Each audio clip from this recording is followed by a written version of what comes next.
All right, learning objective 2, we're going to be looking at Herbert Spencer's and his ideas about social Darwinism, comparing him to William Graham Sumner's ideas about social Darwinism as well. So, Herbert Spencer was an English philosopher who was very popular in the United States in the late 19th century for his ideas in the business world.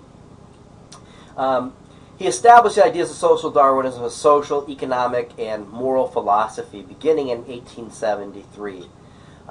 Spencer partially built his philosophy on Charles Darwin's origin of the species theory of natural selection, where he looked at Darwin's ideas of hereditary from two adults within a particular species having offspring, and that offspring would be very similar to the adults of mature age, but they would have variations, and sometimes those variations would serve them, and sometimes they would not serve them, depending on the environment, which is real important to understand about Darwin's theory, in which that individual of that species lived.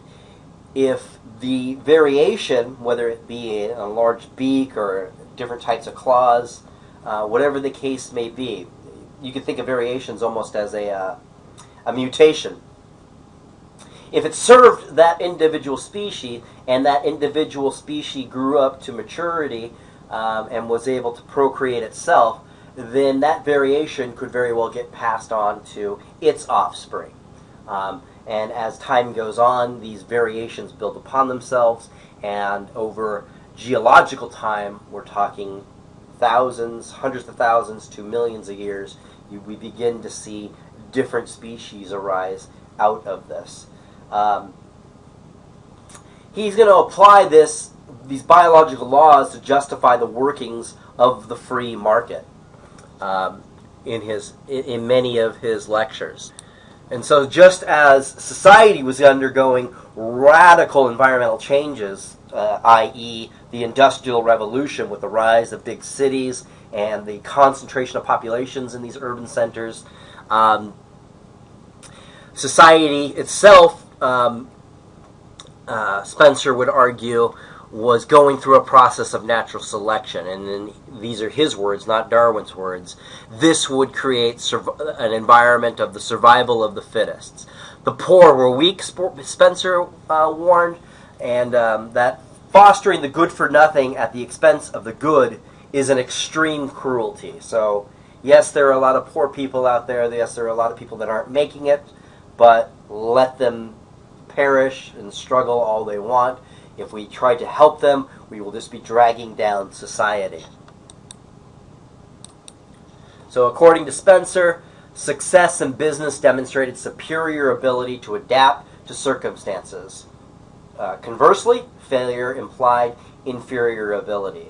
Therefore, those that were not succeeding deserved whatever was happening within the trappings of poverty. So, despite how dismal that sounds, actually Spencer was he was an optimist. He believed that society was improving upon itself. Spencer would argue that yes, we're going through a tumultuous time in the late 19th century here. We have abject poverty, but those people will be weeded out, and out of that grind, out of this process, we will have able, capable human beings who will be able to take on the radical changes with society and thereupon improve society. Well, here, comparing him to William Graham Sumner, an American philosopher, he's very much a pessimist when it comes to all of these changes. Sumner believed progress was not a given. And so, like Spencer, he accepted the idea of survival of the fittest, but democracy was the product, he would argue, of the American frontier. And thus, he believed it would be a temporary phase. So without the environment out there, since the landed frontier is closed, what we're seeing within the industrial environment, where people are being basically grinded to death within being pushed into the working class, He believed democracy was a temporary phase of American society. The task of constitutional government is to devise institutions which shall come into play at critical periods to prevent the abusive controls of the powers of the state by controlling the classes in it. So he meant the courts. This was basically the only savior that would help society charge on. So it should be known that that court cases definitely favored capital over labor in the 1880s and 1890s.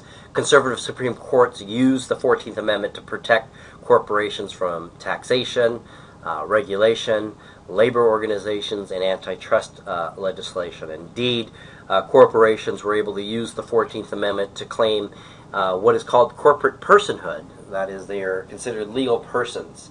When you're looking at Learning Objective 5, the film clips that you'll be watching of that will go into detail about what was entailed and all of that. So take note of that. Anyway, that concludes Learning Objective 2. So go on to Learning Objective 3. It requires you to look at about 3 different film clips from a documentary. And then after that, we'll be looking at Learning Objective 4.